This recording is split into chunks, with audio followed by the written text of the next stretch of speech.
विधेयकासंदर्भात आपण काय बोलाल? नारी शक्ती विधेयक वंदन हे नारीसाठी एक मोठं पाऊल आहे.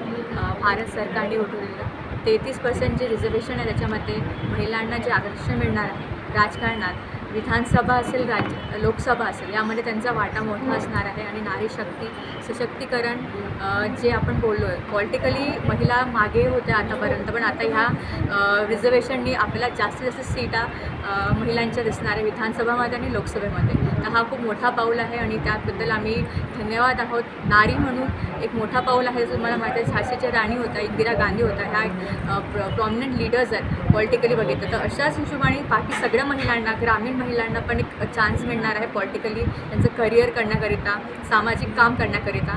तर नक्की हा मोठा काय म्हणू शकतो आपण, तर एक चांगला इतिहास घडवण्यासाठी महिलांसाठी मोठी गोष्ट आहे. आणि त्याबद्दल आमचा आज पदयात्रा जी आमची आहे आज ती सुरू होणार आहे. तर त्यामध्ये तुमचाही प्रतिसाद आम्हाला पाहिजे आणि नारी म्हणून आम्ही नक्कीच याचा आभार मानतो.